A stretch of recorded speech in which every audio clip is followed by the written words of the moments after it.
Good morning. I'm going to call to order this regular meeting of the Zoning and Planning Committee for Thursday, March 5th. My name is Jeremy Schrader, and I'm the chair of this committee. With me at the dais are Council Members Reich, Council Member Goodman, and Council Member Gordon. Let the record reflect that we have a quorum. We've got 5 items on today's agenda, including a quasi-judicial hearing and an ordinance relating to accessory structure heights on the discussion agenda. But we'll first handle the consent agenda, which is on items number 2 through 4. Item number 2 is rezoning application submitted by Lake Harriet Development at 3115 East 42nd Street. Item number 3 is a street vacation application submitted by the Park Board related to the project at 404 and 420 15th Avenue South, as well as 1417 South 5th Street. And item 4 is several appointments to the Heritage Preservation Commission. Before I move these items, I know that I've heard that we've been joined by some of the appointees to the Heritage Preservation Commission. If you wouldn't mind coming up and just introducing yourselves, we want to, thank you for your service to the city or service coming up. I'll go first. I am Marae Bjornberg, and I'm super excited about this. I've lived in Minneapolis all my life and really love the city. And I have a background in preservation, and I work for the Minnesota Historical Society, so it's going to be great. Great. Well, thank you so much. Good morning. My name is Andrew Johnson. I'm the other appointee. I share her enthusiasm, and I'm honored for this opportunity. It really mixes my passion and for both architecture and history. I serve as a project manager for the General Services Administration. GSA has a vast portfolio of historic buildings throughout the country.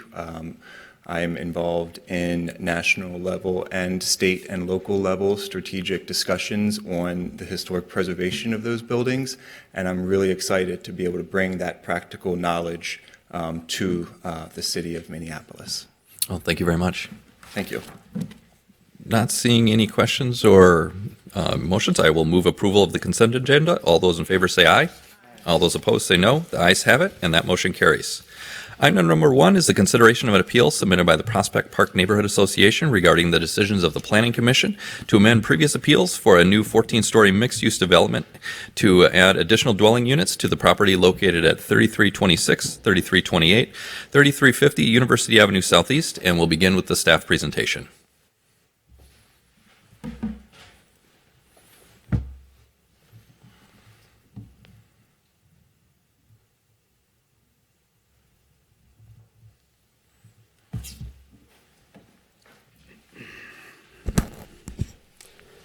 Good morning, committee members. Peter Crandall, Senior City Planner with CPED Land Use. The application before you is an amendment to a series of approvals that was before the Planning Commission and the City Council in the summer of 2018. At that point, the applicant had applied to rezone the 3 subject parcels to the C3A Activity Center District, as well as to construct a new 14-story mixed-use building with 208 dwelling units and approximately 34,000 square feet of commercial space. Those applications were also included a conditional use permit for a planned unit development, as well as a variance to the rear yard setback, site plan review, and preliminary and final plat. Those applications were eventually approved on appeal by the Minneapolis City Council. The application before you is to amend 2 of those applications, the conditional use permit for a planned unit development and the site plan review application for several changes that are being proposed to the project. So the rezoning was approved and is in place. All 3 sites are currently zoned for the C3A Activity Center District. I'll briefly go through some of the proposed changes and how they affect the applications, and then the design team here is also here to answer any additional questions that you might have. So the changes are primarily being driven by a move away from condominium units to rental units in the tower portion of the project, which has increased the unit count from 208 to 256 units. So that's 48 additional dwelling units. Site plan review by ordinance requires an amendment to the site plan review for 10 or more additional dwelling units. So that's the primary change that's driving a return to the Planning Commission and Council. Additional changes to the proposed project are a reduction in the overall building height for the tower portion of the project from approximately 162 feet to 150 feet. A reduction in the overall proposed commercial space from approximately 34,000 to 27,500. A reduction in the total vehicle parking spaces from 267 to 237, and a reduction in the total FAR from 3.82 to 3.51. Additionally, there are some structural proposed changes.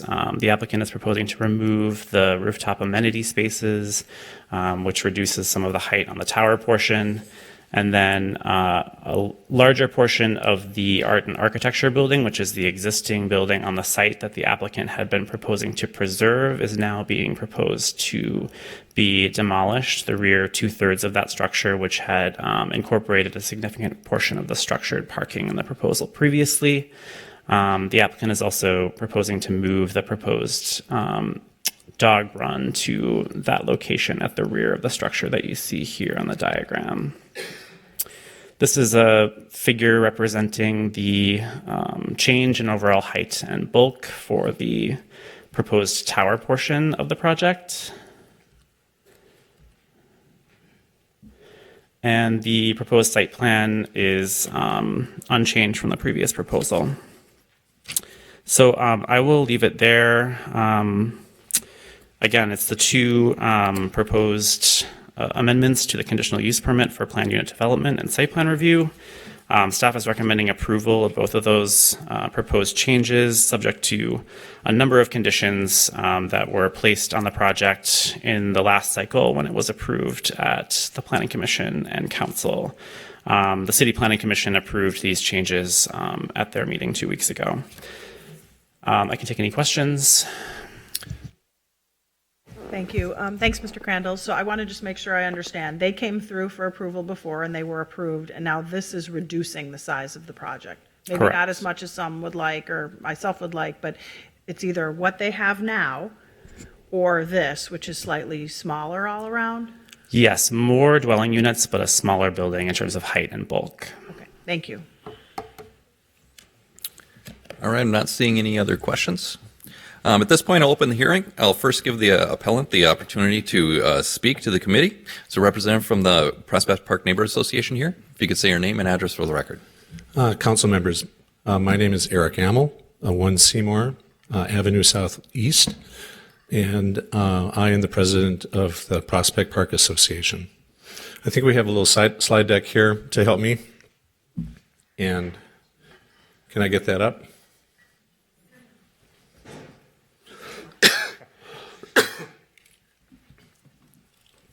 Okay.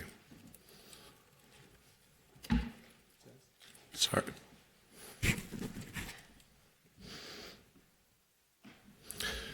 Councilmember Goodwin, I will touch on that idea that although the project is in its overall mass being slightly reduced, it's the other aspects of it that trouble us. So the neighborhood does not approve of this project as it is currently being promoted or proposed.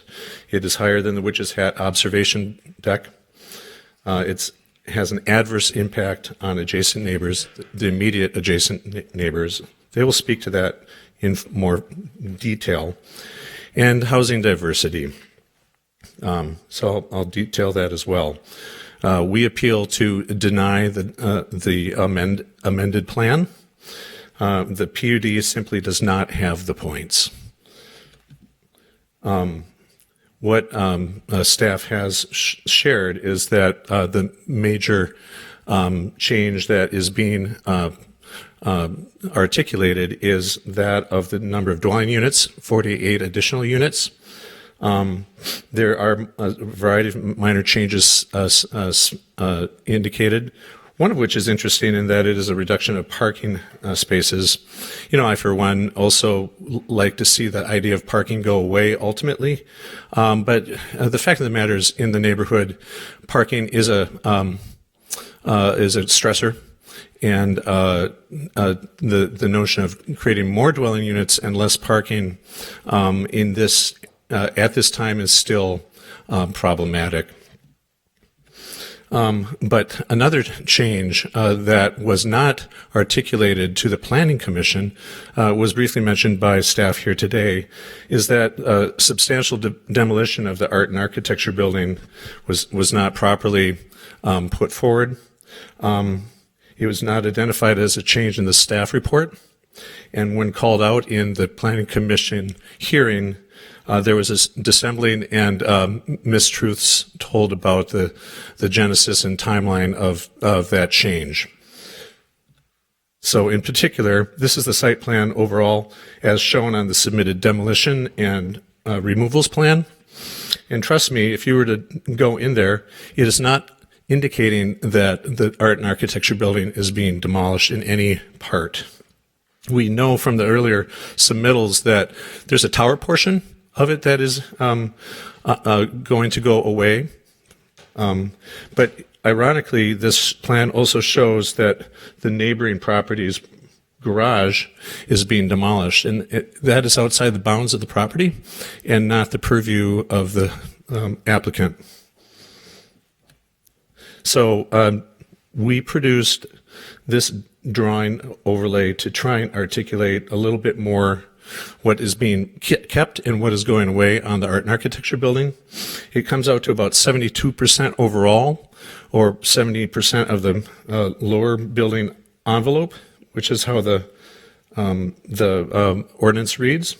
So in rough terms, 5 of 7 bays are being demolished. Well, demolition just simply does not equate to conservation. The definition in your ordinance on demolition is 60% of the building. And as I just indicated, it's about 70% here.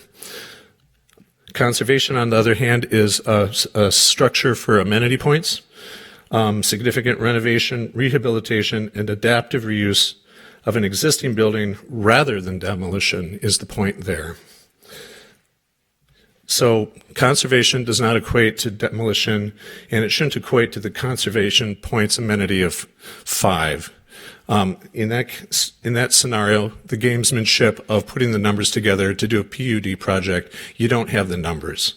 So the developer has not earned the points to either buy the alternative of the desired tower height, or on the alternative to buy the backyard setback variance. So it's a choice of where to go with that, in our view. Focusing for a moment on the backyard setback variance, if you were to do it by the book, it'd be a 31-foot setback. We're crunching up against the boundary of a historic neighborhood. We're crunching up against the boundary of private 2-story homeowners with a 14-story tower. Now, granted, most of that, the base of that tower is a little lower in elevation, but it's still adding up to something substantially more than single-family homes or even 3 or 4 plexes, right? The alternate that was bought with these amenity points, which we contest, is a 10-foot setback. This is on a 1.8 acre site. And I would just ask if anyone has the clarity here to understand why we have to actually position that tower in that very place. The argument would be, and I think we shared this back in the last appeal by private individuals, now this is on behalf of the association today, that there is room to move on the site. There's a significant amount of site here within which to coax and form the building appropriately. And that is, again, the essence of the PUD system. I just need to read this. Because of the larger size of sites and the provisions of this chapter provide the flexibility in the use of land and the placement and size of buildings in order to better utilize the special features of sites. And this has special features, believe me, on this site, and to obtain a higher quality of development that incorporates high levels of amenities than might otherwise occur under the strict applications of zoning regulations for the users of the site, the neighborhood, or the city as a whole, and which meets public objectives for protection and preservation of natural and historic features. Now, maybe those historic features aren't specifically on this site, but they are certainly abounding in the immediate vicinity around the site. The regulations are intended to encourage innovation in housing design in order to meet the housing needs of the city's diverse population. And I think the irony here is that in the resubmittal, the breadth and scope of housing options actually gets reduced, becomes more homogenized, begins to represent more like the type of wonderful student housing that we have growing in abundance around our neighborhood. But what went off the table was more availability of multi-unit housing options and an ownership scheme that allowed members of our neighborhood at large the opportunity to maybe downsize, go into one of these units and still have equity. That is not being provided. And that was one of the premises by which the neighbors originally bought into this. It's been withdrawn as sort of a bait and switch, perhaps about economic issues, but the economics is not the driver for why we should make these development decisions. I did that one. Did I? Okay. So a minute about the tower height. You saw the staff present the image before. A couple other markers on that image. The top red line is the observation deck of the Witch's Hat Tower. So although kudos for bringing down the height of the project somewhat, it still blocks a view shed towards the east. The built form, Transit 10, which is ostensibly the current development scheme for this site, is the second line. And the original proposal brought before PPA by the developer was in and around 7 or 8 stories. So the attaboy for bringing it down, it still would be the preference of the majority of the neighborhood, as said through a public process, that it is outside or below the observation deck tower height. Okay, to wrap up. So if the application for the amended plan is denied, the options are proceed with the previous plan as approved, the one that is just a scotch larger. I don't think we would be here today if that was what they can do economically. I think we're here because the developer needed a different scheme in order to proceed. On the other hand, a better plan could be resubmitted, one that better aligns with the majority neighborhood view and vision, one that better aligns with the comprehensive plan policy 1, the access to housing that I just spoke about, more diverse housing stock that serves our community better. And with that, I hand over for a few more remarks by our board secretary. Thank you.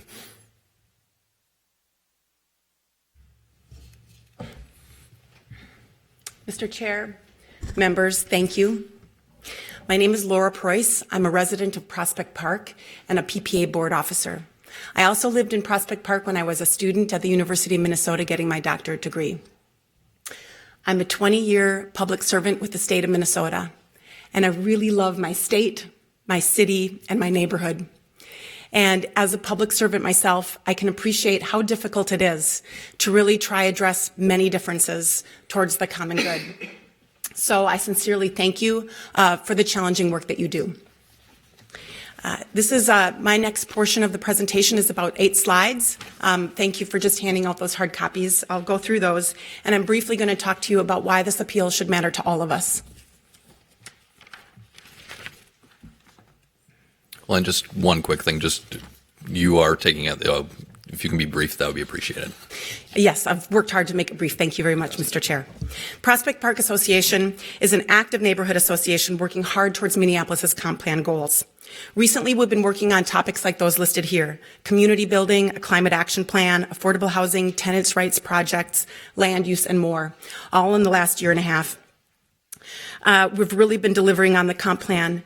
We also note that in the comp plan, it states the city alone cannot implement the policies in the comprehensive plan. This will require collaboration. And it's important for us to say that we wholeheartedly support this and we see you as your partners in this. We are collaborating together towards this great vision. As your partner in this, we would prefer not to be doing an appeal today. It's a big deal for a neighborhood association to come to the city and say we're appealing something.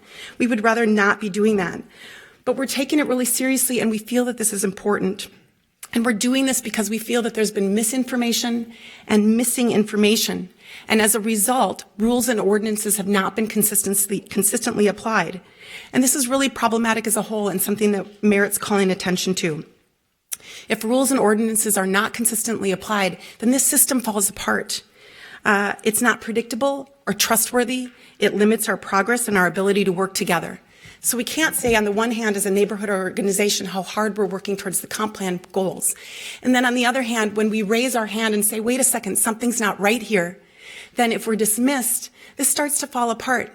We lose our standing and our trust in how we can work together towards these goals. So this is why this is important to all of us in our partnership working together. Finally, the outcome of this has significant implications for real people and a long-term legacy for our neighborhood. Let me tell you about briefly PPA's role with the project in a way that informs this appeal. In 2018, the developer and a PPA task force worked on this project. Once people more broadly learned about the project, it became highly contentious. Ultimately, an MOU agreement was voted on and signed between the developer and PPA. Shortly after, however, that same PPA board found that a grievance submitted about this process had merit. But by that point, the project had been approved by the city and was moving forward. That fall, a new set of members were elected by the board, and since then they moved on to other things. We've been putting a lot of energy into these goals that we talked about before. Community building, reaching out, trying to better represent our community, working hard on those things. Then, later, after time and work in the association, in 2019, the developer provided written notice to PPA that the condominium financing for the project had failed. They provided information about a new altered project, and PPA really took notice of this because this new project was different than the MOU, and it had been a highly contentious project. Because of these significant differences in the new altered project, PPA felt that we wanted to make sure that we were addressing this openly with our community. We had a series of land use meetings as well as a community meeting with 100 people. We took it very seriously. Overwhelmingly, the new altered project was not supported. Let me tell you briefly what we heard from people. One of the things that was really moving for me was we heard how people at the first hearing in 2018 and that first MOU vote, they felt that they heard that they had to vote yes in order to stay at the table with the developer. They also felt that heard that they had to vote yes because if they didn't, the city of Minneapolis was going to approve everything anyways with extensive variances. It was a really disempowering moment for our neighborhood. Then we heard from those same people coming back to the new altered project that in fact they had felt really let down. There hadn't been the effect of working together. The new project was different than they felt that they had been sold on. And so they no longer supported this project for very legitimate reasons. There was clear motions and directions from the community about this. And then the PPA board voted to ratify it. After that, we also met with the developer and had a respectful conversation. But we were told that they were not able to change those meaningful design elements that we heard so very clearly that we cared about from the community.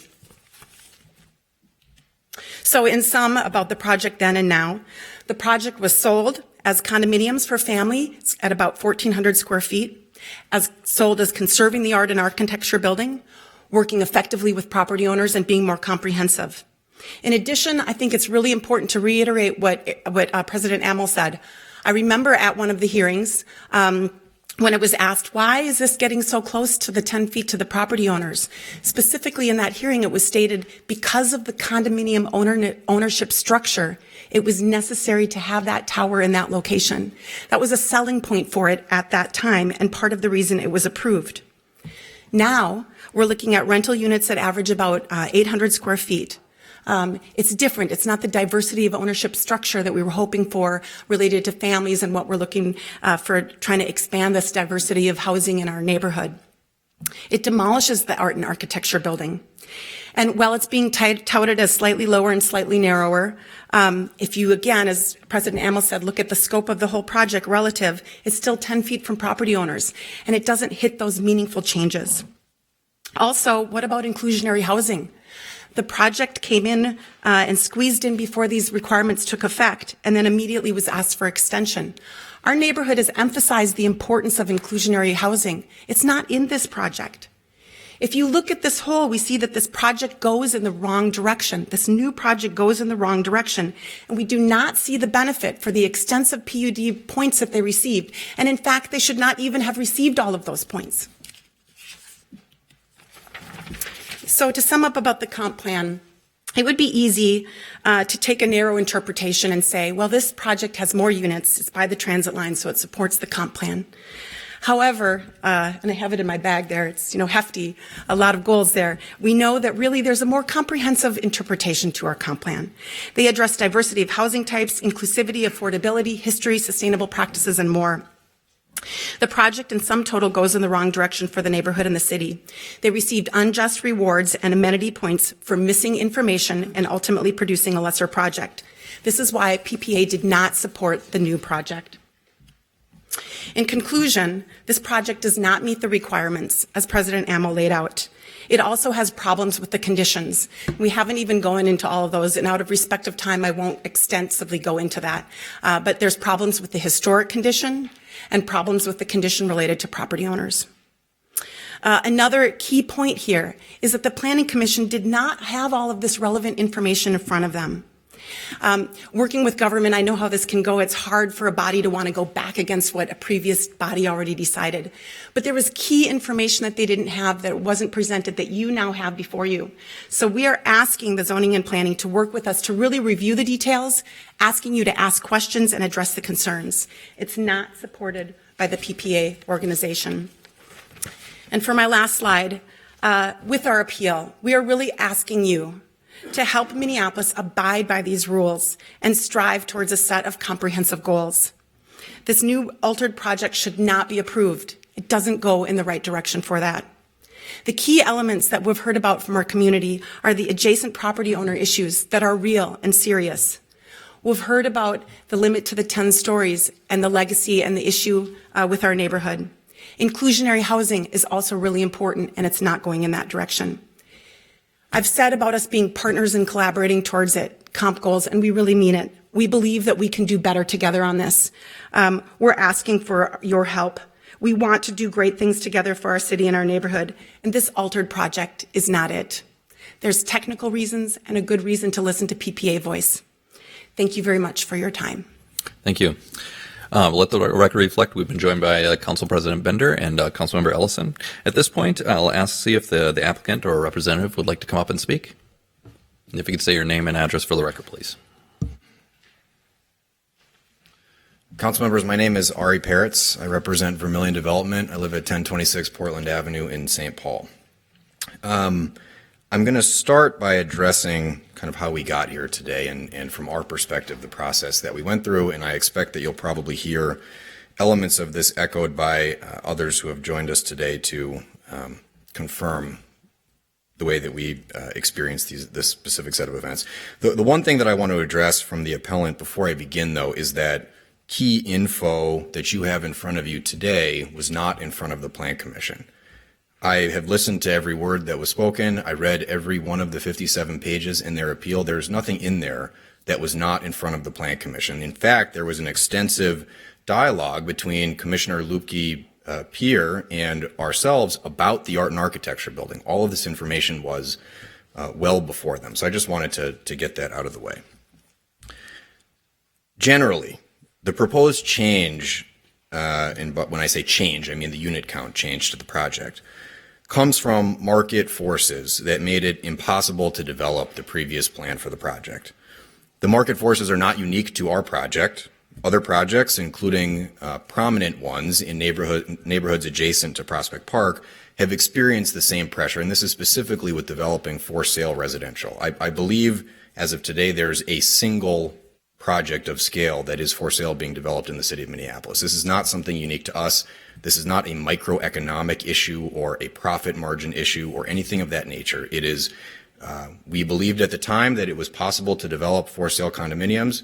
We tried. We spent almost 8 months working with the financial partners to make that happen, and it couldn't happen. And so rather than throw our hands up in the air and walk away and do something else, we said, well, let's try to find a way to make this project work. And that's why we're here today. The request to increase the project's unit count by 48 units is consistent with a variety of 2040 plan goals, as outlined in the staff report, which include Policy 1, increasing the supply of housing. This is obviously increasing the supply of housing over what we had previously proposed. Policy 4, improving access to goods and service through walking, biking, and transit. Policy 5, high quality and distinctive physical environment in all parts of the city. Policy 6, pedestrian-oriented building and site design. Policy 8, public safety through environmental design, focus on open spaces with eyes on the street. That was an essential element of our program. The increase in units does not result in any increase in massing or built form, as you've now heard a few different times. We are reducing the height of the building. We're narrowing the height of the building. Both of those were a combination of neighborhood goals. We've been hearing those for 2.5 years. We want a shorter, more slender tower. It's like we got it. And we think that we've been able to deliver on that, certainly not to the extent that the neighborhood would like in an ideal state, but we've certainly made progress on that voluntarily. There was nothing in our previous approval that said you must further reduce the height of the tower and narrow it. We did that voluntarily. And it came out of a change, as I've now said, between for sale units and for rent units, where we were able to shrink some of this space to create well-designed, thoughtful, and successful rental units.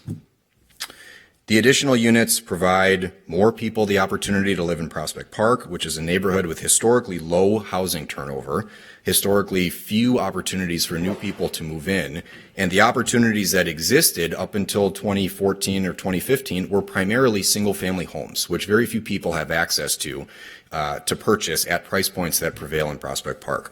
New market rate housing provides more people the opportunity to live in the neighborhood, especially in a rental model which tends to be more flexible for many folks today. The additional units are generating another $80,000 in park dedication fees, which is sort of a happy outcome of the additional units that are coming part of the project. That's not a decision that we're making. That's just, I wanted to call your attention to another factor there. And then as it related to the parking count reduction, we commissioned our parking consultant to review this, right? We don't want to build a building that doesn't have enough parking spaces to accommodate the demand from the uses that we're putting in. The parking consultant came back and said, the proposed change that you have is appropriate. Again, it does not serve our interest to provide fewer than necessary parking spaces. And I know that it's broadly consistent with 2040 plan goals across the city to minimize the number of on-site vehicle parking spaces to the extent practically possible. Okay, process. How did we get here? In the summer and fall of 2017, so this process started before the spring of 2018, as was previously mentioned. In the summer and fall of 2017, while the Art and Architecture Project, which is now called the Wallace, was just a spark in our hearts, we began consulting with the Ward 2 office and the PPA on the community's vision for this site. This is before the 2040 plan had really taken hold, and much of what we understand today wasn't in existence back then. At their joint direction between the PPA, with the board that exists and membership that existed at the time, and the Ward 2 office, before any project concept was established, before there was 7 stories or 13 or 14 stories or anything, we began working with a task force comprised of neighborhood volunteers. We didn't select who was part of this task force. Anybody who showed up could participate on the development of our project concept, which then unfolded between January of 2018 and approximately May of 2018. Part of this process included 11 public meetings and a neighborhood-wide Q&A session that was attended by over 160 people, where every individual person, all 160 people, were handed a microphone and said, what do you think about this project? What questions do you have for the developer? Share your thoughts and concerns. 160 people. Throughout the task force work and throughout the public meetings, our concept evolved.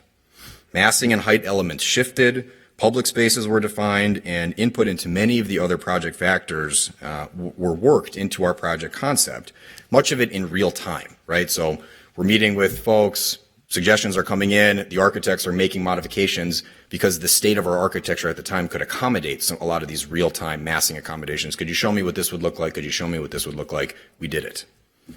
This essential element of the public process was truly defined by compromise.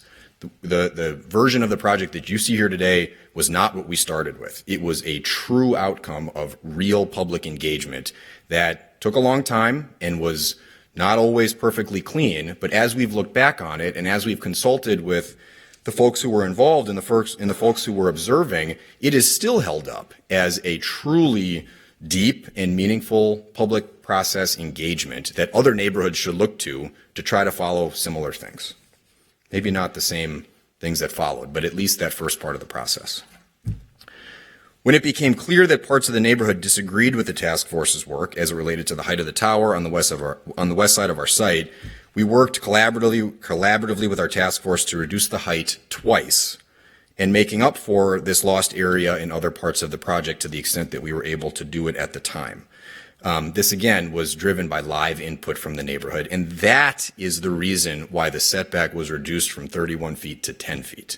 That reduction did not come from anything to do with condominium units. That reduction came from squishing the tower down from 17 to what is technically 14 and is now 13 feet. All that area getting pushed down then resulted in a deeper building. We didn't do this in a dark room all on our own. We did this live with input from the neighborhood. And I understand that the neighbor whose property was the adjacent portion of this is not happy with that. I totally understand it and I sympathize with it. But we were talking to the neighbor, do you want a taller tower or do you want a deeper tower? And what we heard was, we want a deeper tower that is shorter than 17 feet, 17 stories. That's what we did. That's what we put forward. That's what was approved. And that is then what we designed on. We relied on those approvals in the fall of 2018 to then create our project. After an active plan commission and appeals process in the summer of 2018, our original PUD was approved by council in August of 18. Between August of 18 and January of 19, we worked hard to put together the financing for the project. The for sale component, which I've already mentioned, proved to be an insurmountable obstacle. We then began exploring modifications that would enable our project to move forward, and we discussed these modifications proactively with CPED. We couldn't discuss them proactively with the PPA because members of the PPA were actively engaged in a recently filed lawsuit against us. That took this nice tool of collaboration, unfortunately, away from us. And so instead of being able to work with the PPA, which we had committed to do and we wanted to do, and we frankly tried to find a way to do by only working with those folks who were not members or parties to the lawsuit, they refused to go down that route. And so we decided that the only thing we could do was work on this with CPED and make sure that the changes that we were proposing were consistent with the approvals that we got. And the result of that work was the unit count needed to go back for a public review. The other changes that we were proposing were acceptable and viewed as minor administrative changes that CPED could handle internally. That was a lot. I'll pause there and take any questions if you have them. Thank you. Councilmember Goodman? Thank you. Thank you, Mr. Chair. I'm wondering if you're adding 40 some odd units, why you cannot make some of them affordable? I realize you don't want to, but the city's policy is now 8%. This is dragged into this year. And I mean, it's not like you're asking for 10 more units. You're asking for 40 something. That's the size of an entire project in some of the smaller projects around the city. So why don't you just include 8% to abide by our inclusionary zoning policy? So this is not about making money. It's just about making more money. I would respectfully disagree with that last conclusion. It's not about making more money. It's about making project metrics at a bare minimum work so the project can move forward. And if the project had to comply with the 8% requirement, which it was never designed to comply with, the whole way that we've designed and programmed this building did not account for the 8% because it didn't exist when we were designing the building, the project would not be able to move forward.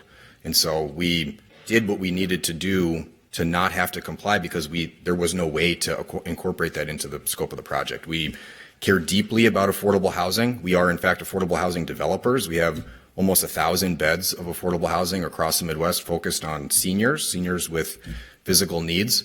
In this particular project, we could not make them fit and make them work. It is not about want or desire or more or less profit. There was absolutely no way to make them a part of the project.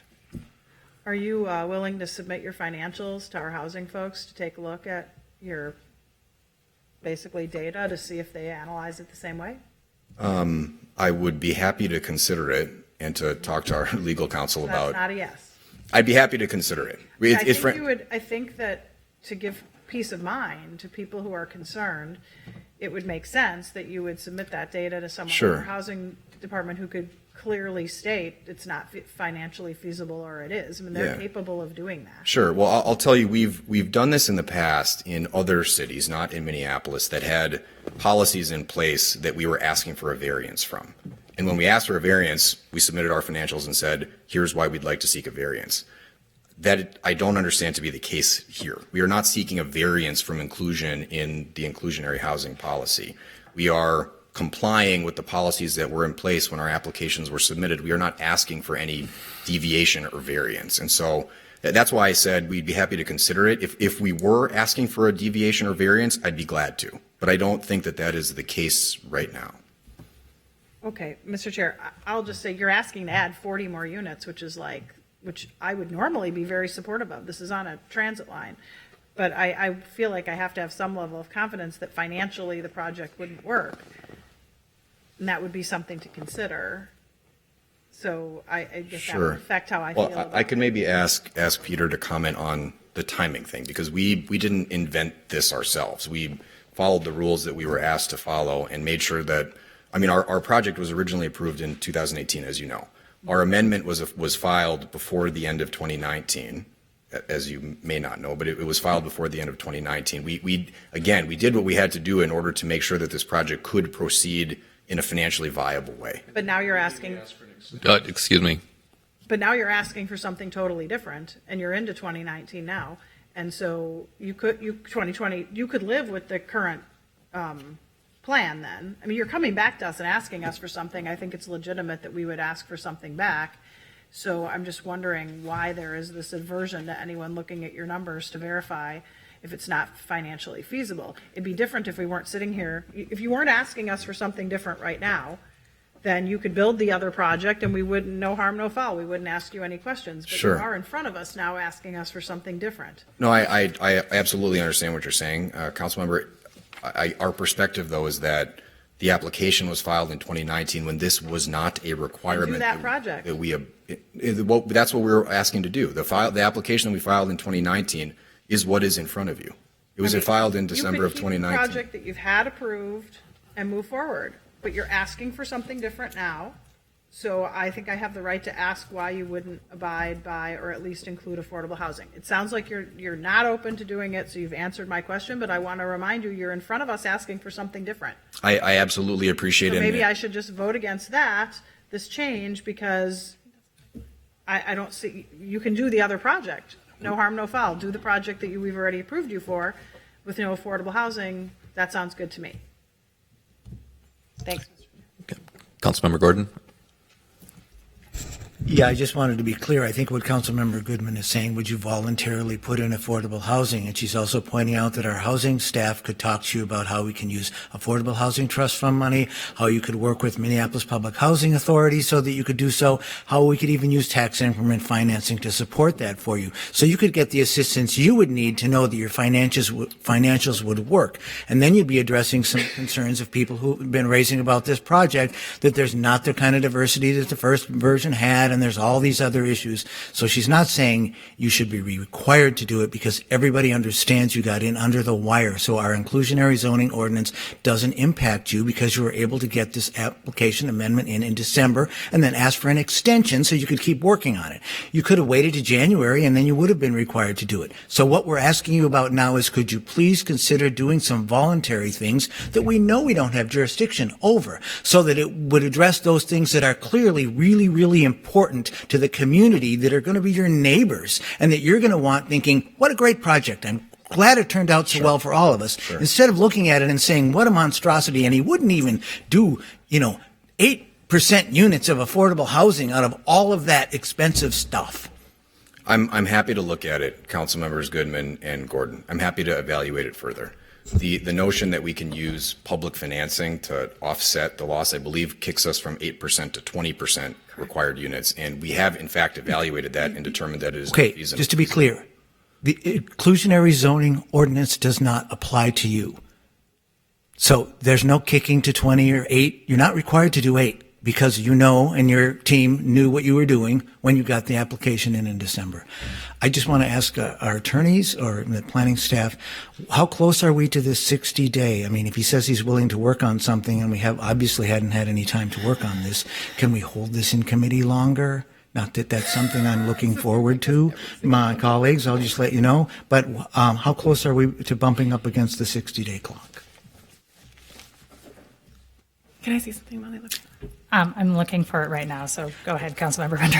Take your time. Councilmember Bender. Thank you, Mr. Chair. I mean, I wish we would have seen this much passion for inclusionary zoning last term when I first introduced the idea, because then we would have had it in place for thousands and thousands of housing units that have come before us since 2015. But we didn't. We didn't have the policy in place last year because so many council members and our own staff said that there would be problems with project financing that would become so impossible that we couldn't even have a policy at all. So, you know, in fact, some of the folks talking right now said that. So, I mean, vote for the project, don't vote for the project, tall, short, 40 units, less units, but trying to say that now all of a sudden today, it's easy to throw in 8% of units of inclusionary zoning that need different financing, which we've talked about for literally years, dragging that policy across the finish line with such little support. I'm a little surprised. So I thought I would just chime in that I think we're starting to see a pattern here of we have developments in front of the body, the committee that council members may not support. But I'm not sure how we are here as a zoning and planning committee of the city council. We're very far along in a project's process now. By the time a project is appealed to us, so I'm starting to see a trend of why didn't you do this thing or that thing that we don't have policies for?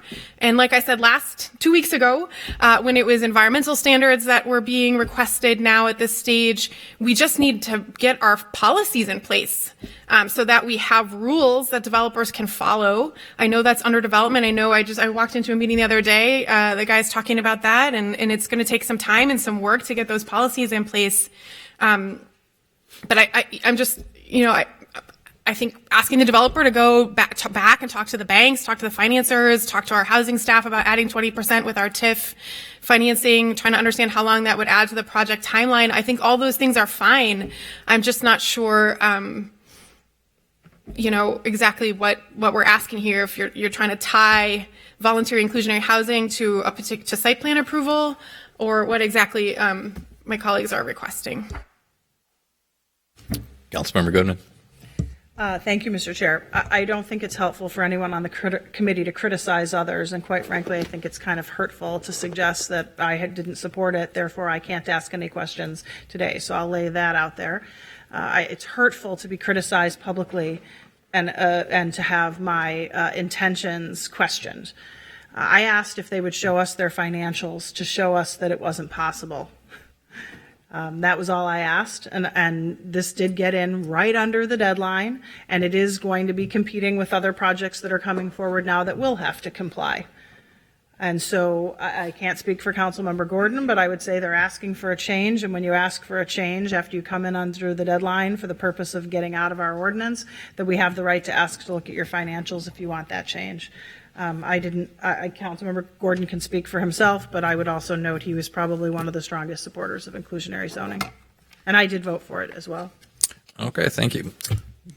Not seeing any other questions. I'm now going to open the hearing to members of the public. You'll have be able to address the committee. I think staff wanted to answer the question about postponing this item for more discussion. I can answer the 120 question, and then I'll defer to our city attorney as well. The 120-day deadline is currently April 16th, 2020, which would allow the ability to continue this for one cycle if that's what the committee chooses to do. And Mr. Chair and committee members, and I know that the committee is aware of this, but it's simply legally, it would be untenable for the committee to to require or to hold up an approval or to use as a basis for a denial what is essentially because of the way that it is structured, a voluntary action. Thank you. Thank you for the clarity.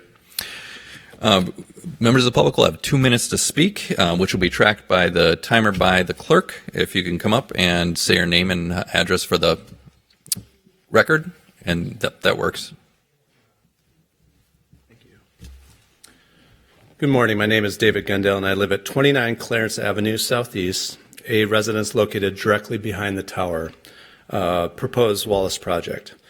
And I'm here today to share my concerns about the rear yard setback. Okay, my concern has come out of a better understanding of how this project has unfolded, and to be honest, my own personal learning around this process. I think the phrase "drinking water out of a fire hose" is very applicable in this situation, as I try to balance navigating protection of my property with the demanding job as a public high school principal and father to 2 very active teenagers. Part of this project and approval process has struck me the most is that through the PUD process, Minneapolis Planning Department gave the stamp of approval to a variance that allows a structure, in this case 14 stories, to be constructed 10 feet off the property line. Mind you, the variance is 31 feet in normal situations, and actually 2 feet off the property line is a retaining wall. So 2 feet from property line, about a third of this desk is where the property line and the retaining wall come together.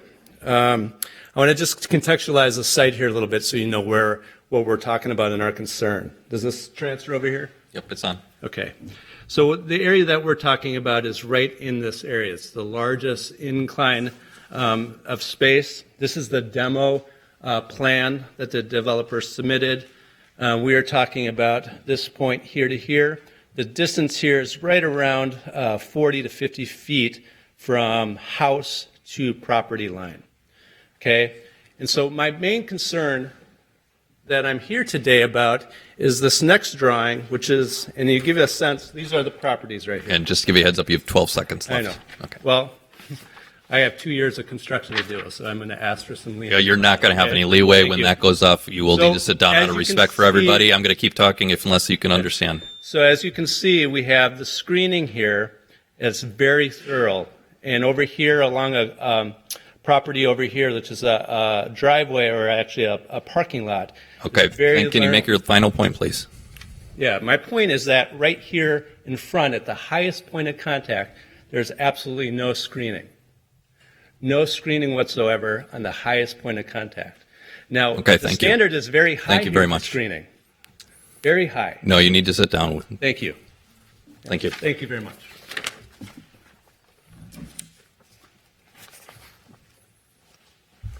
I'll take over where you left off, Dave. Good morning, chairs, members. My name is Amanda Herr-Gundale, and I live at 29 Clarence Ave. As one of a few Prospect Park homeowners most impacted by this, I'm going to share my truth with you for a moment. I am so proud to be able to say that I love where I live, and I want to share with you why that is. I really want my home to be here in Prospect Park forever.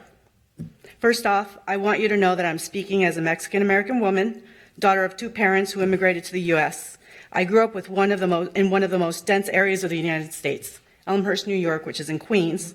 And I grew up and I lived in a 1-bedroom, 1-bathroom apartment on the top floor of a building that housed people from literally all over the world. I'm the oldest of 5 girls, so 7 of us inhabited this space, a rented space of no more than 650 square feet. You could say that for the first 18 years of my life, I lived density and have come to truly appreciate its positive and negative aspects. While 8330 Vader Avenue, apartment number 713, was an incredible place to live in many respects, I also desperately desired to have my own space.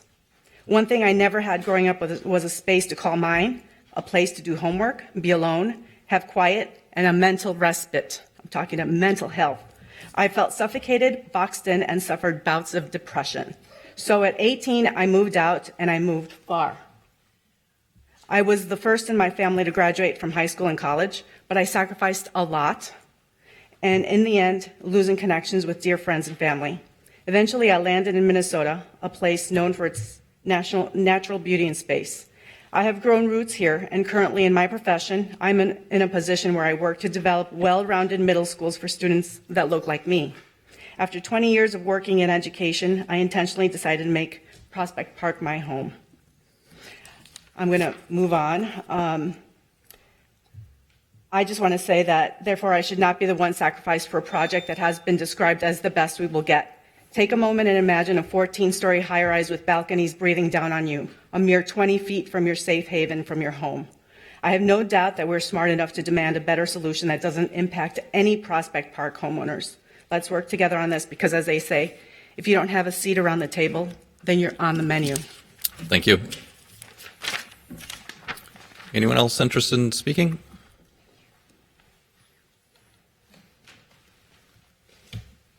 And if you can say your name and address for the record. My name is Joseph Ring. I live at 101 Melbourne Avenue Southeast in Prospect Park. I'm a board member of PPA. The staff report does not refer to the July 2018 condition placed on the project by the Zoning and Planning Committee. That condition, as I quote, is the developer shall confer with the historical consultant to identify and mitigate to the extent practical any potential impact on the nearby historic properties, including the Witches Hat Water Tower.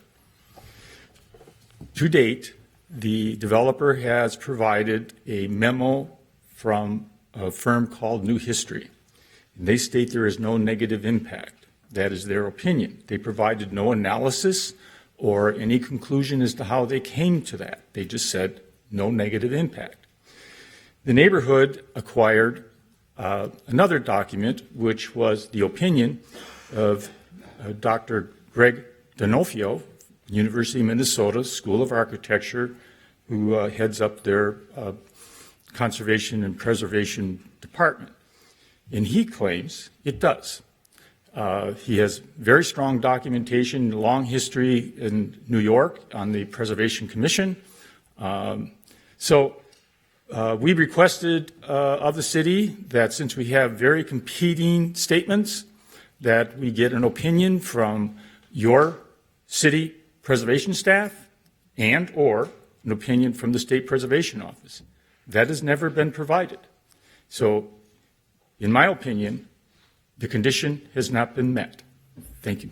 Thank you.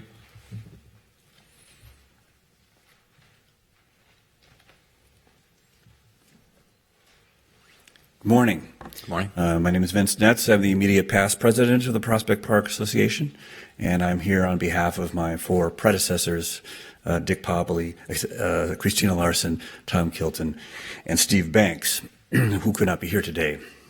So I draw attention to the joint letter of support that we sent to this developer and the historic community engagement that was conducted by the former staff and many volunteers that invited all community voices to the table and led to its approval by the neighborhood by a nearly 2-to-1 margin in 2018.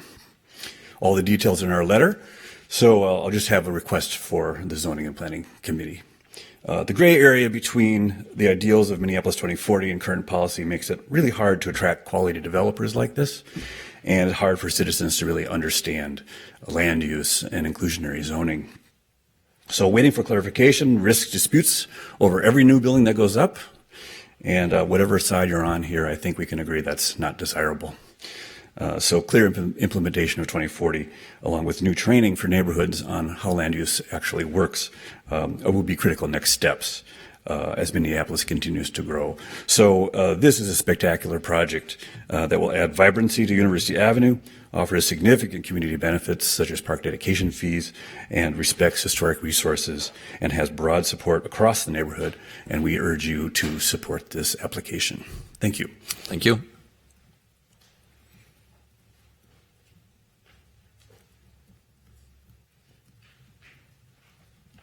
Council members, my name is Richard Adams. I have resided at 220 Cecil Street Southeast in Prospect Park for 35 years and have been involved with the Prospect Park Association for almost 20 years as director and as an officer. My support for this development goes beyond the project itself. It is standing on the shoulders of two important neighborhood efforts, each years in the making. One is the response of the Prospect Park Association to the reality of the Green Line LRT in the face of the real threat that the underutilized acreage along University Avenue would be developed as poorly designed and cheaply built monoculture, most likely student housing.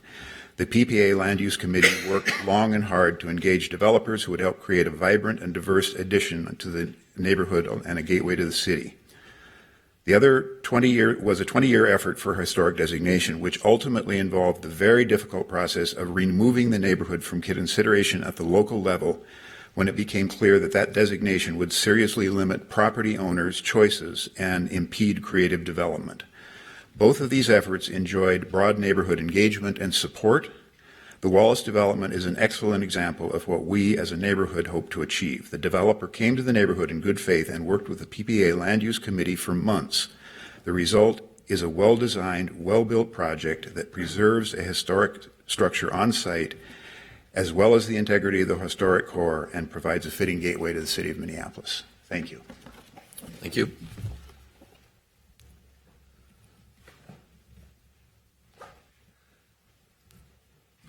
Hi, my name is Dan Bryant. I live at 2000 Sharon Avenue Southeast.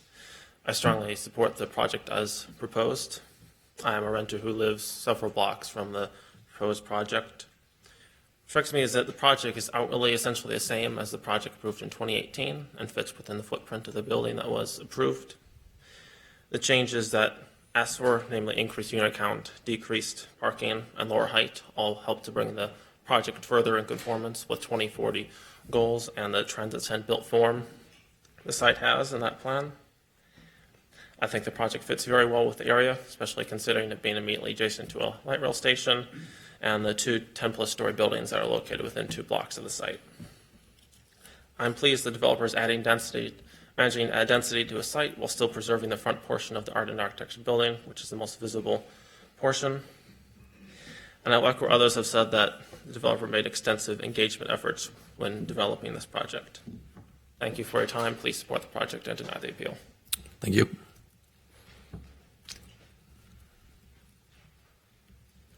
Good morning. Thank you. Good morning. My name is Richard Gilliard. I lived in Prospect Park at 194 Malcolm for the past 20 years. I'm a past member of the Board of Directors of the Prospect Park Association. I was chair of the Master Planning Committee, and I was on the task force that worked with the developer and the architects on the development and the shaping of this project.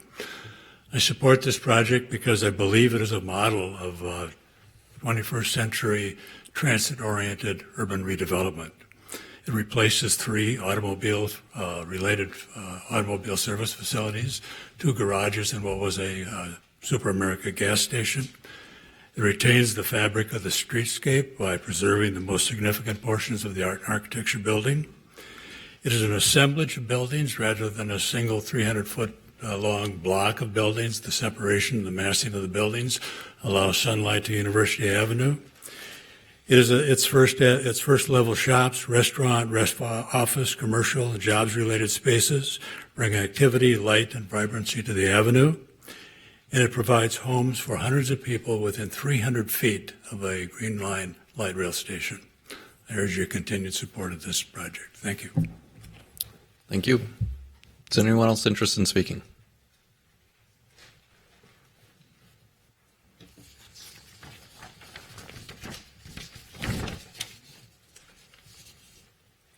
Council members, thank you for this opportunity to speak about the project.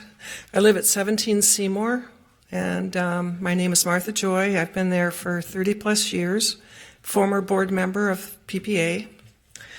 And I just want to emphasize something that you've heard before, but is something that I don't think can be overly emphasized, and that's the majority of the neighborhood is against this project.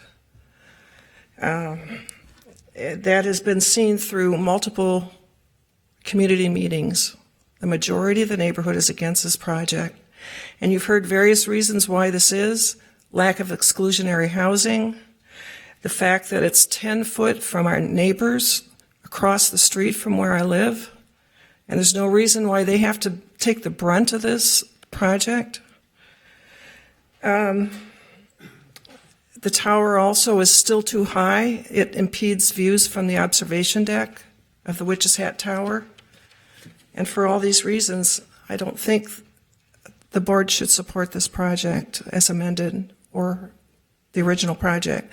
There are alternatives. We can do better. Thank you. Anyone else interested in speaking?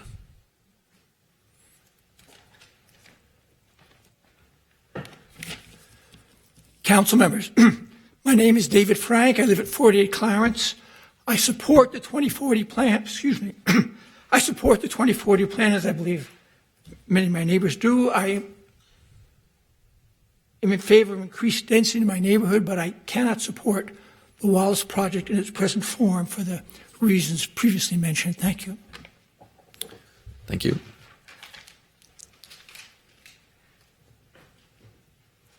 My name is Florence Littman. I live at 76 Clarence Avenue Southeast. We bought our house in 1963. I just heard that this is the model of, was it 20th century or 21st century? It doesn't matter. It's still very upsetting. If this means what we have to look forward to, that we only listen to one side, which has happened here, we ignore the experts, we ignore the rules, we ignore everything. We ignore the people who are affected. If that's what's going to be going on the rest of this century and the next century, this is going to be a very unpleasant place to live. We've been lied to. It's been bait and switch, and it really needs more time. No one objects to more housing, but we want housing that is diverse, and we want housing that isn't impinging on everybody else. We were even told, well, why should we stop a plan just for 3 homeowners? Is that the way we're going to behave to each other? And being lied to is nothing new around here, particularly when you don't want to show your financials. We know other people who do that also, and a lot of people suspect that. So I really urge you, let's get some of the people who know about historic preservation involved in this. We have people who don't. Planners are not generally trained in historic preservation, and it doesn't seem to be very important in this context, but it is. They could build a building that would meet requirements, and the original building was going to be 6 to 8 stories. They could build something that would work, that everyone would support, and I think we should go back and do that. Thank you. Like 25 seconds left. I didn't know I could speak. I didn't know I could speak that fast. I should have spoken more slowly. But I do urge you, we have an expert at the University of Minnesota who really went over that. It's long. I wish you would read that. And I know you're tired and bored of us, but you are. I can tell from your faces, and I understand that I probably would be too. But I wish you would go out there and look. This is an important thing. It's not that we're against the housing. We want more people and more families, but we're not going to get them in such small apartments. We have got plenty of dorms already. Thank you. I did it. Thank you. Mm-hmm. Anyone else interested in speaking?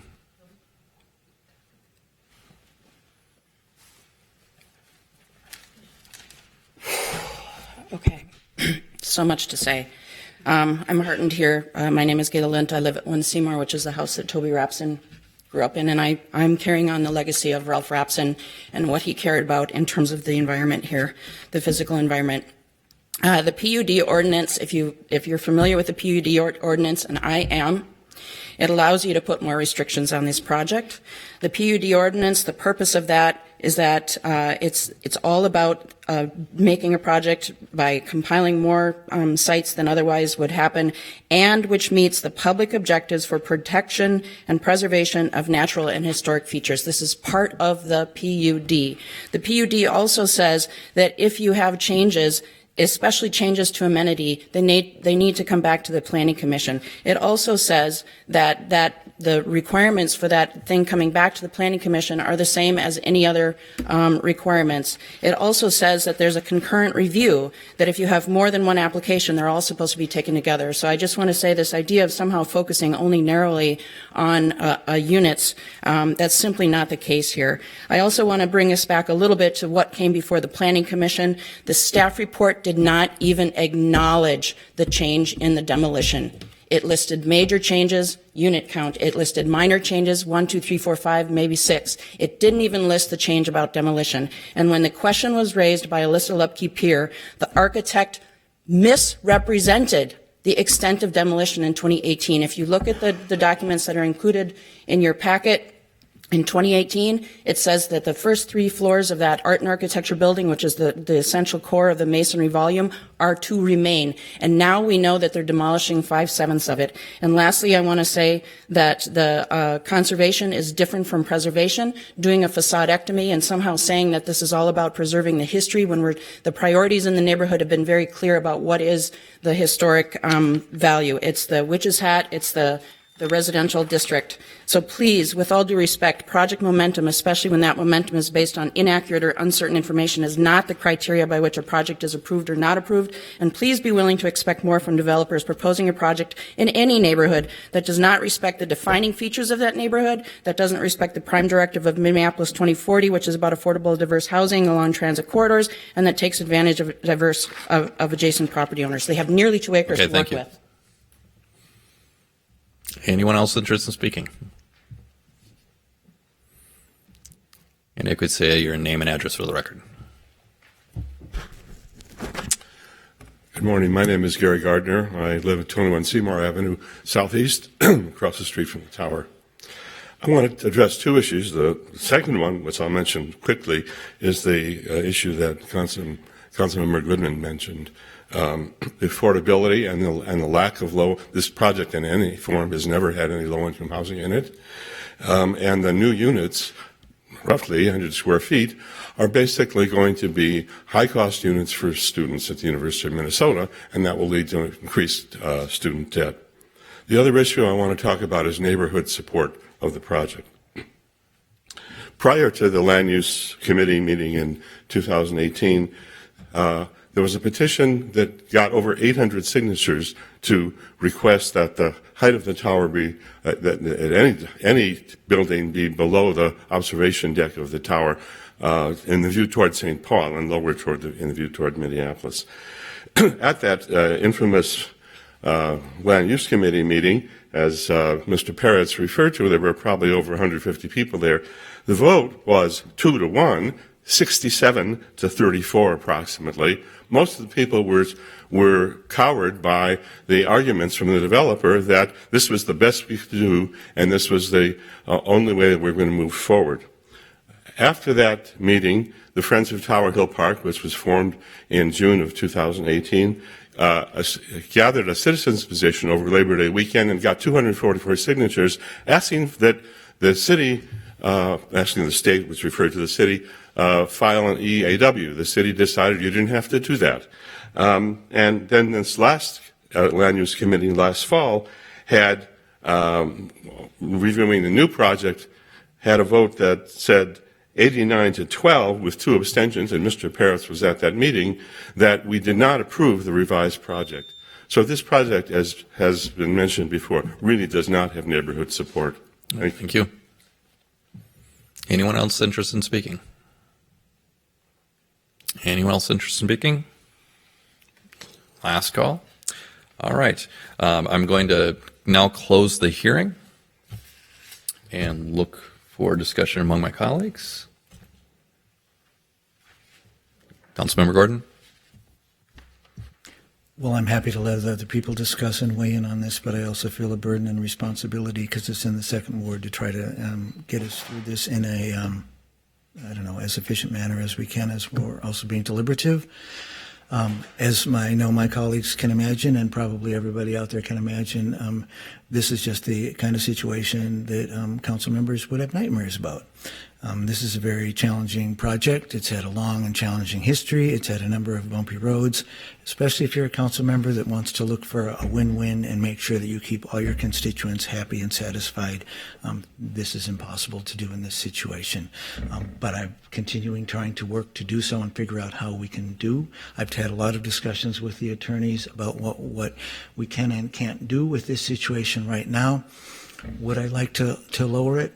Yes. Do I have the authority to put some condition that it's lowered right now? No, I can't. Joel, maybe I can ask the city attorney, could I... Justice, we've had our public hearing now. Please respect the process.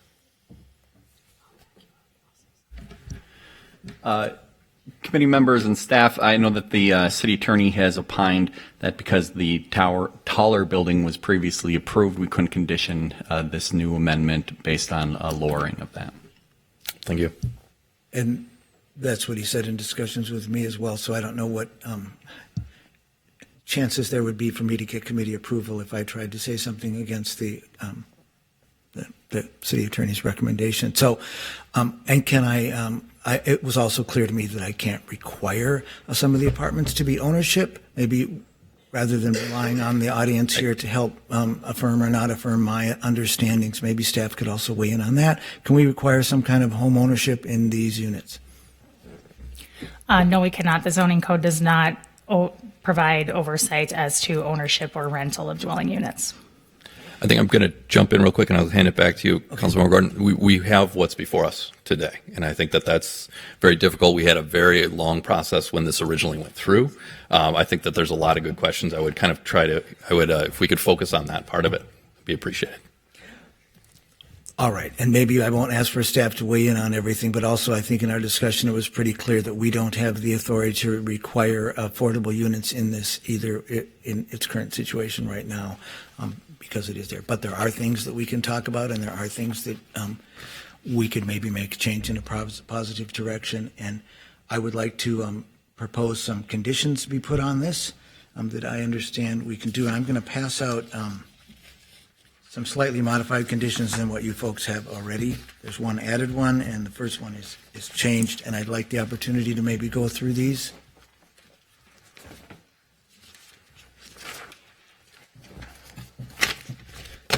And I think that hopefully they will talk to some of the issues and concerns that have been raised, and so my colleagues up here will hear that clearly. The first one here has to do with the adjacent properties. I will read the condition as it's written. The developer shall work with part of this is amending actually an old condition. The condition that's already existing says, the developer shall work with the property owners of directly adjacent property, implement screening and other measures to reduce the visual impact of the proposed 14-story mixed-use building. And then I would like to add this.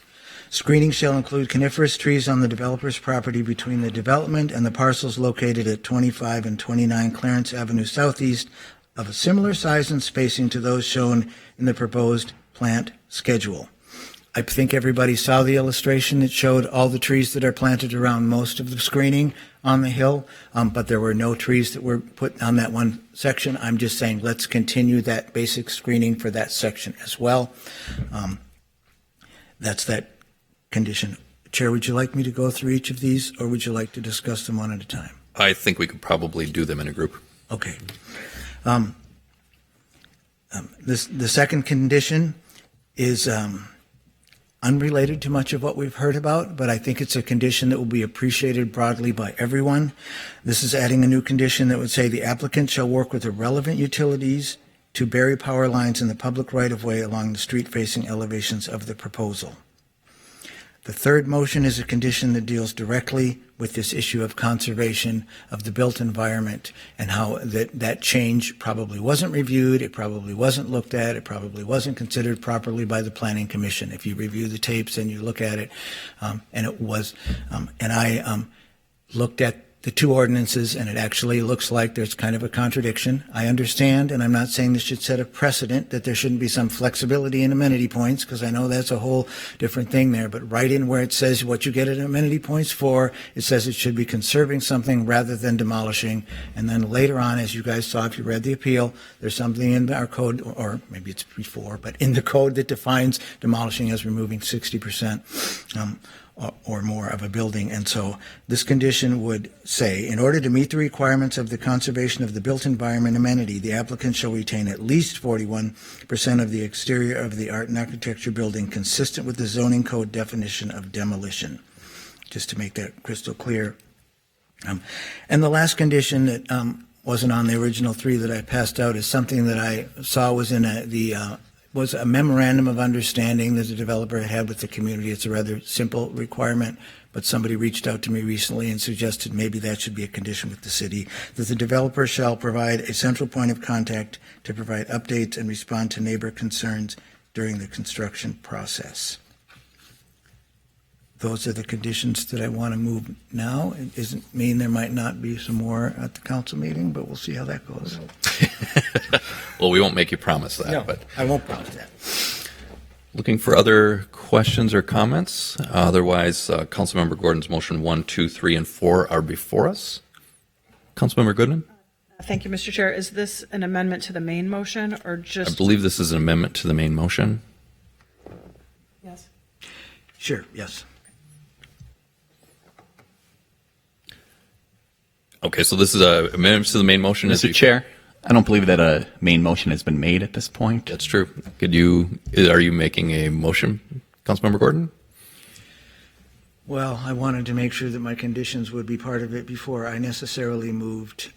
Now, would we call this moving to deny the appeal in part, or what would we call this? If you were to basically allow the construction of the proposed building with these additional conditions of approval, it would be a denial of the appeal and then adding these conditions of approval as part of that motion. Is that what you're proposing? Sure, I'll make that motion. Okay, so Councilmember Gordon's motion is before us. Not seeing any discussion. All those in favor? Can I just, Sure. since it's speaking to the larger motion, I think I should provide a little bit of a rationale besides just my explanation of the conditions. I will say that one of the big concerns I have about this project, if we don't allow these changes, is that we'll fall back to the building that I think there was a bigger consensus that it's even larger. That's even going to be harder to deal with. I know that we haven't necessarily heard that, and I know people won't necessarily believe that, but they absolutely would have the rights to build the larger building. And even if we approve this, they would have absolutely the right to listen harder to neighbors and come in and modify, whether they make a minor change or a major change, to modify the proposal too. So rather than having the two things we saw on the slide that said build the bigger thing or modify it, we'd have the build this smaller thing or modify this thing in the future. So I know that's not what the appellants wanted precisely. They were looking at what that was on the slide about falling back to the older thing, but that concerns me because I think all those people who are so worried about the views and the height of the first project and the massing of it, this actually will have less density. So that's the concern where that's coming from, and I thought I'd at least make that statement here, and I'm sure I'll have a lot more opportunities to make that statement to my constituents repeatedly as I'm trying to explain this vote in the future. Thank you. Thank you, Councilmember. I will add that I think what's very difficult about this is that it's not that the city gets to say yes or no on a project. We get to say that this conforms or doesn't conform to the law, and we're being presented with a very specific case right now. It's on appeal, and I think that's being reflected in how we're trying to add in conditions while still denying the appeal. So, Councilmember Bender. Thank you, Mr. Chair. I appreciate these specific changes and support them. And I continue to be very honestly happy to hear so much support for things like affordable housing, some of the other specific issues that came up last meeting 2 weeks ago.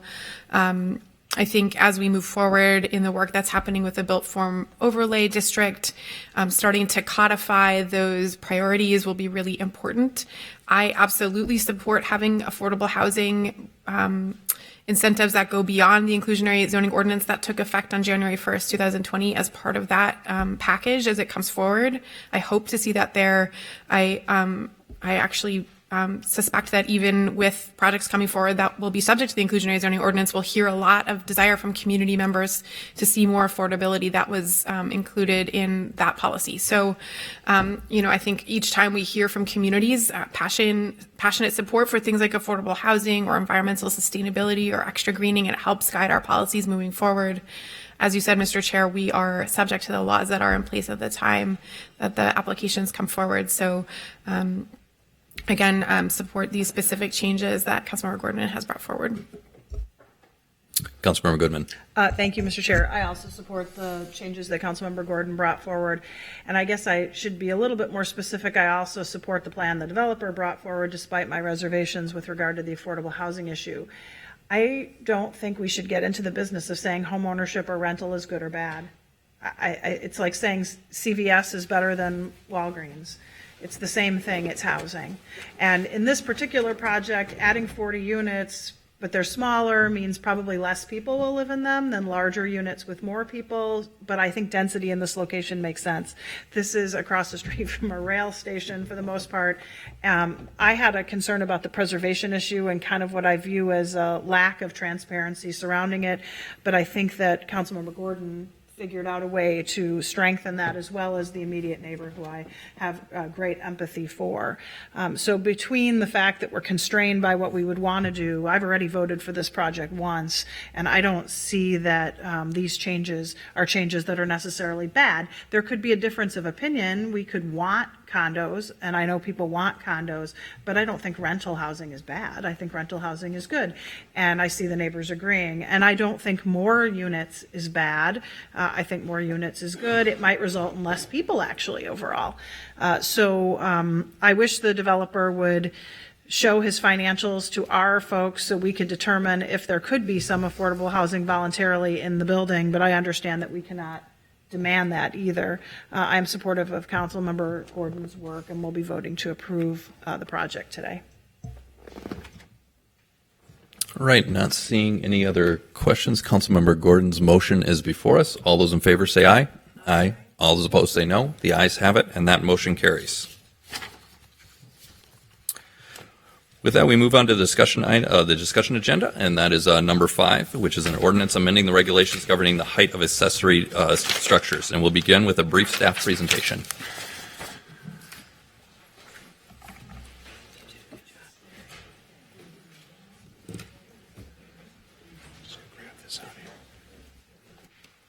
Is that your top two?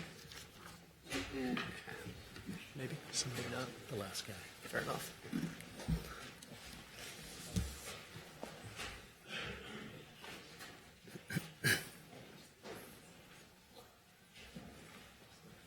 You can begin. Good morning, Chair, Commissioners. Again, this item before you is a zoning code text amendment, amending regulations for accessory structure height. This ordinance was introduced by Councilmember Gordon. The council member was hearing from constituents who were looking for additional flexibility on accessory structure height. Around the same time, staff was also hearing from garage builders and ADU designers, also looking for some additional height as far as garages and accessory dwelling units are concerned. The amendments to this code include changing the language to allow for a variance to increase accessory structure height taller than the principal structure. That currently is prohibited by code. Increasing the as-of-right height for garages going from 12 feet to 13 feet, and that's regardless of the height of your house. And also increasing the accessory dwelling unit height from 20 feet to 21 feet, while also changing that the 21 foot would be as a right. So again, regardless of the height of the house, every property would be able to build an accessory dwelling unit, provided you're meeting the other criteria up to 21 feet. So I'll be here for questions. Otherwise, staff supports this text amendment. All right. Looking for any questions? Okay, I'm not seeing any questions for staff. Thank you. Not seeing any questions. Councilmember Gordon, would you mind talking a little through this? Yes. So, and I believe all committee members have been briefed on this issue. So I'm moving an amended version before you. I will just give a little bit of the context for how we got to this, and that it's rather complicated. But this certainly was looking at how can we make garages opportunities for people to have more space to function and do things potentially in garages. There's also the accessory dwelling unit increase to 21 feet, and there's a change so that just means that now accessory dwelling units, irregardless of the height of your house, can go to 21 feet. But that's in the version that came through Planning Commission. I made some changes that I would like that I have before you. This is just to the 537.50 portion of it. So the other portion of the amendments are the same, but I'm amending this section, and essentially what I'm amending it to do is to allow garages to be higher in 3 different categories. The 2 that currently existed were 13 feet by right. The second one is 16 feet if the primary exteriors and the roof pitch match. This changes to give that by right with no relation to the size of the house, because the old rules were that the height of the principal structure, whichever is less. That was what was there. You can see that struck out. And then it's creating a third category, which would be allow a maximum height of 20 feet, where the primary materials match the principal structure, but there were also other design features that were demonstrated that would make it look more like an accessory dwelling unit or a home. This would include width of trim matching the primary structure. This would include 5%, not less than 5% of an upper level of a wall with a gable or a dormer wall facing a public street or alley shall be windows, and that the wall height shall not exceed 14 feet from grade to the exterior intersection of the roof.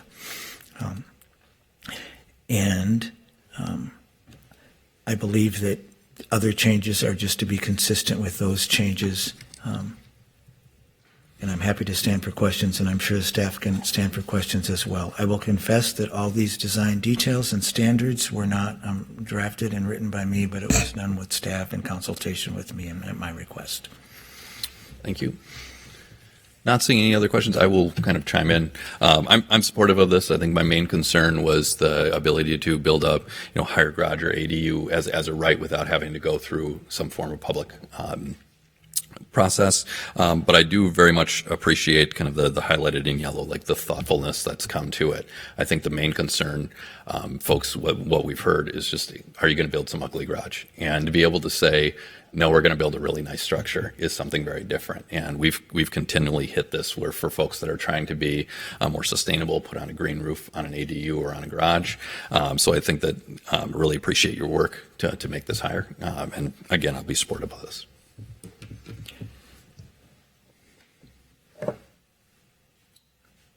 Councilmember Gordon.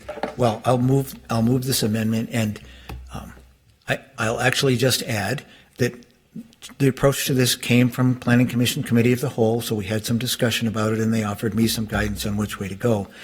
But I'm also really excited about this because it could open some real opportunities for people who live in really small houses throughout the city of Minneapolis. There's some very small 1-story, 1.5-story houses, and they have garages.